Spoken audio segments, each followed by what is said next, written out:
Hey everybody, it's Will. I got Joseph with me. We're recording this Thursday, July 20th. We're going to talk about markets this week as we do.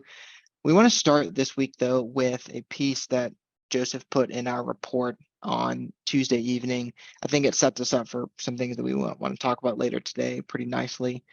So Joseph, all that you've unpacked, but the high level is that a bunch of the major benchmarks have run up pretty considerably over the past month, 6 weeks. Pretty overbought territory on some of the indicators, but there's a lot more to say about that beneath the surface, I think. Yeah, most definitely. And when we look at the S&P, for example, it's at 88% overbought on its default chart. It's right next to the top of its trading band. I think it actually got above it from when I wrote the piece on Tuesday. And the big difference between the last 6 or 7 weeks versus the first part of the year was, the first part of the year was very narrow. We've talked about that ad nauseum almost. But really, when we broke out of that 4,200 level on the S&P, we saw the market really broaden out. And since the end of May, the S&P equal weight has actually beaten the S&P 500 cap weight, believe it or not, by over 100 basis points.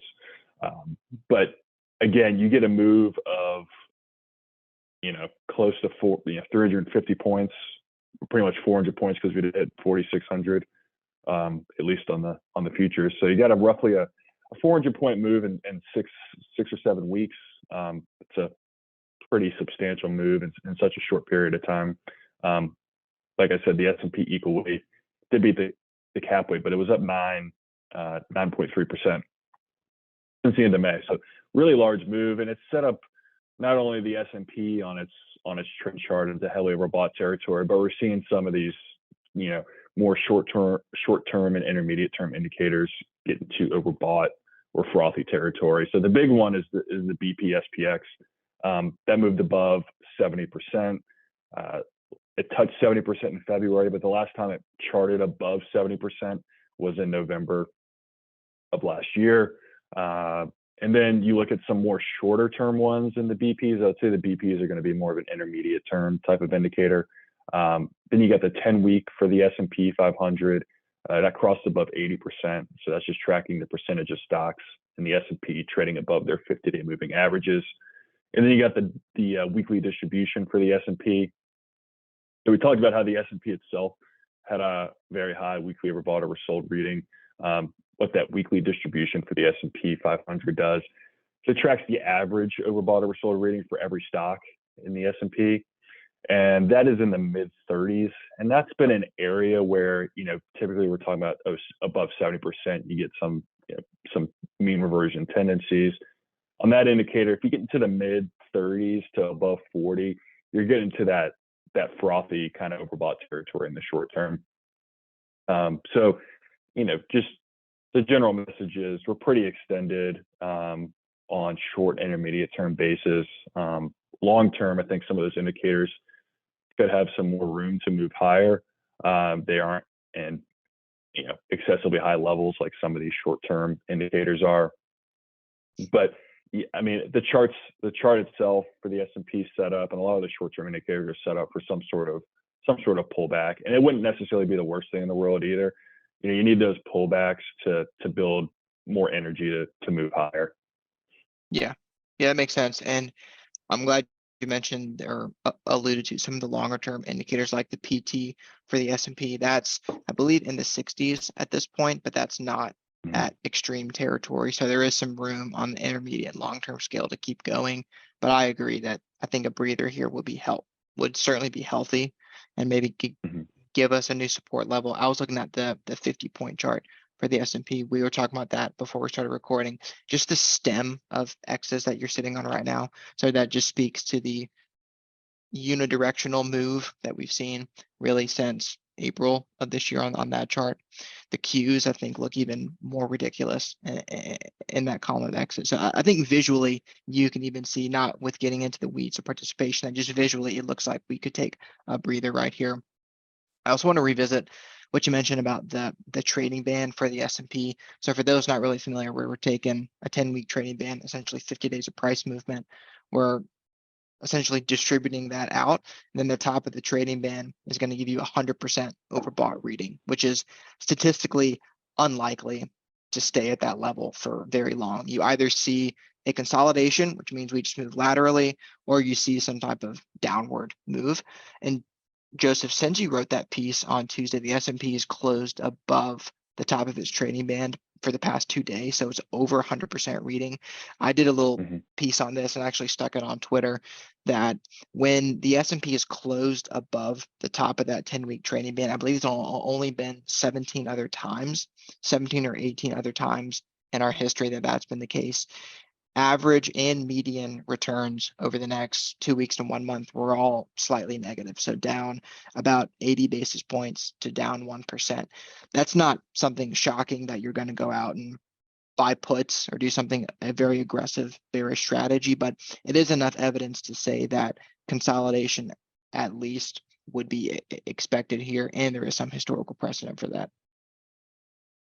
Yeah, I mean, in terms of an option strategy, I mean, you could go naked puts as a kind of a protective option, or just buy it on the index broadly rather than individual names. But it's also a pretty good environment to sell some covered calls on some positions you own that you think are heavily overbought, and you don't necessarily want to spend premium on puts or sell out of these positions that maybe have big gains and things like that. You could do some covered right strategies there. Yeah, which is another possibility. Yeah, covered rights for sure. And then I don't know if you allude to this just now or not. I think I blinked for a moment, but if you like something lower, selling puts is another idea. You could look at some, prior resistance levels. Unfortunately, what's the VIX at? Like 14, 13? Yeah, I mean, I right think that's now? a big issue, right? Like, Yeah. yeah, if you're selling puts now, I think the vol is a little bit too low on a lot of names to want to do that.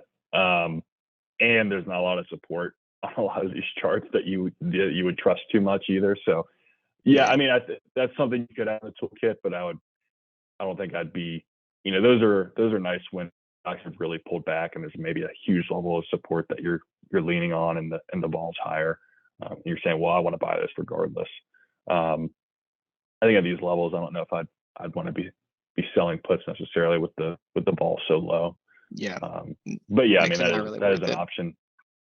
Conceptually, I guess it makes sense, but not necessarily directly applicable for right now.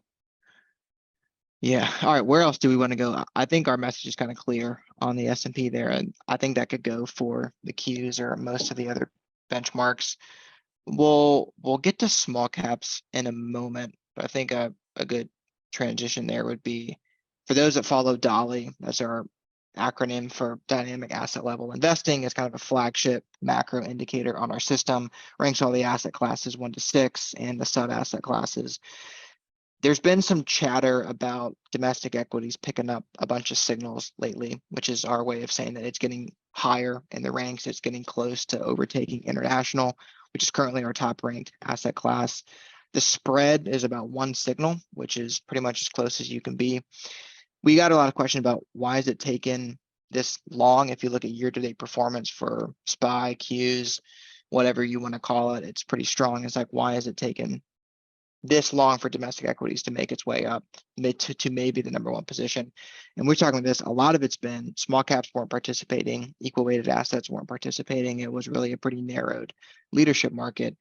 So it's, as of late, small caps I think have been a huge talking point. I read a bunch of technical newsletters that come around in the morning, people all chattering about IWM, the Russell 2000. And that IWM chart, I'd be curious to get your takes on record here. So you got February 23 highs at 198, which you're pretty much there. Then you got August 22 highs at 200, which you're again almost there. And then March 2022 highs, which you're pretty much there as well. So I don't know what to make of that resistance level. I don't know if we're strong enough here to move through. Thoughts? Yeah, I mean, I think kind of what I said about the S&P earlier. I think the IWM's at 80% overbought on the weekly on that trading band. I'd like to see a retest of that 188 prior resistance, 188, 190, and that's a hold. And then it may have the firepower to get through that 198, 200 level. I think the big thing to watch with like IWM, a broad small cap index, is those regional banks, which have actually started to turn around. You know, I could talk about, you know, what the impact of the bank term funding program and things like that were in March. It does seem like, you know, the Fed kind of stopped the hemorrhaging, at least for the time being, on the regional banking space, and those names are starting to pick up. And that was a big part of the small caps that were holding them back for the first 2 quarters of the year. So, you know, if we start to see continued improvement from those regional banks, they have, you know, a good amount of room to the upside, because they really haven't rallied too much despite that, you know, sharp downward movement in March and April. So I would be really keen in on regional banks if I wanted to kind of get a glimpse into how I think small caps are going to be doing moving forward, at least on the broad index like IWM. Yeah, I was looking at, so like KRE, if you look at that long-term scale, it looks like you're coming out of a pretty material bottom. Once you get above the 49 level, there's not a ton of resistance until maybe some past support, which is up in like the upper 50s. So yeah, it looks like there's definitely some room there. And talking about volatility earlier, you typically see when something gets sold off, it picks up a lot of volatility. Then typically right around that turnaround time, it's able to harness that volatility and then use it to the upside. So that could be a space for sure that could catalyze and keep small caps going, or at least broaden out the participation within small caps. So yeah, I like that mention. You want to do earnings or any other kind of macro index thoughts? Not macro index thoughts. Just a brief note on commodities. I think they're kind of interesting to watch, especially on the energy front. I mean, crude's still in this big range. It hasn't challenged that lower 80s resistance yet or broken through it, but it does seem, you know, when you look at the macro side, it does seem, you know, OPEC and those entities are willing to do whatever it takes to defend that $70 level, roughly around there. And it seems like the U.S. admin and, you know, its allies are at least trying to defend around 80, 85 barrel. And that range has been pretty established. Now, when you look at natural gas, which is another big commodity for a lot of the energy stocks, natural gas has actually been up pretty huge the last couple of months. So that's something to watch out for. If crude kind of stabilizes, and then you get natural gas moving up higher, some of those energy stocks could actually start to turn around and do kind of well. And I think we did see that move up in the Dolly rankings over the last week. So that's just kind of a sector that maybe on an overweight right now, but I would keep an eye out on it. It's been kind of quiet recently on the energy front, which hasn't been normal for the last, year and a half or so. Yeah, honestly. Yeah, that reminds me, I also put a couple pieces out about crude oil, that re-entrance into a positive trend, but also called out, like you mentioned, the low 80s looks to be a pretty material area of resistance. So maybe there's a short-term trade in there for people, but anything above that right now, it doesn't look likely, at least based off qualitative reasons and even some technical reasons here. I got some questions about gold. GLD setting up for a potential shakeout pattern, looks somewhat half decent, but with the multi-year highs above, I think you're going to need a lot more going for gold to get it above those levels. I mean, you're up 4% off of that, so you need, real yields to materially come down, maybe a different risk on, risk off stance for investors. But it seems like people are still in aggregate decently bearish right now, at least the like main sell side strategists. So yeah, commodities, I think broadly maybe have stabilized here. We'll see how much follow through we actually get on some of the individual names. Yeah. I mean, I think the big thing is like the downward momentum has definitely slowed versus what it was. So it opens some doors there that weren't necessarily available to be opened, a couple of months ago. So I would just to keep an eye on, just kind of something that we haven't talked about it too much. And it kind of gotten out of the limelight because the volatility's died down a little bit in that space.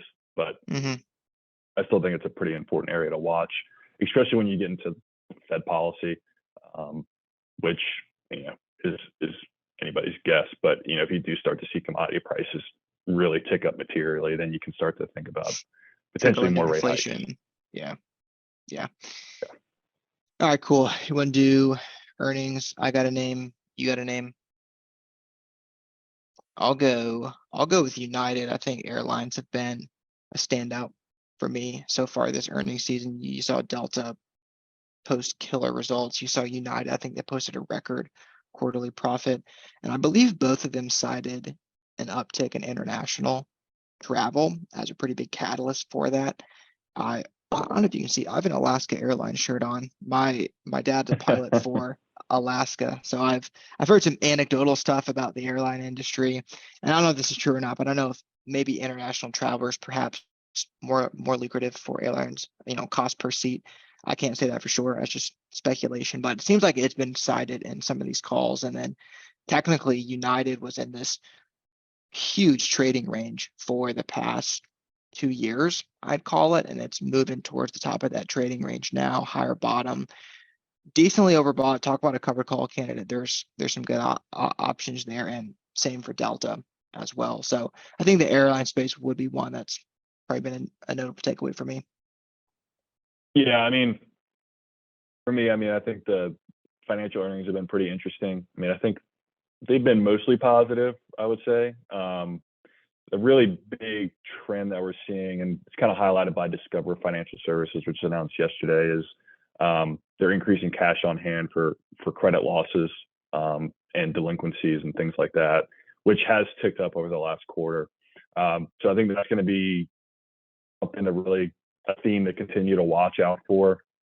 American Express has earnings tomorrow, which is I would keep an eye on all of those credit card companies. I think they give pretty useful insight into what consumer spending habits are really like.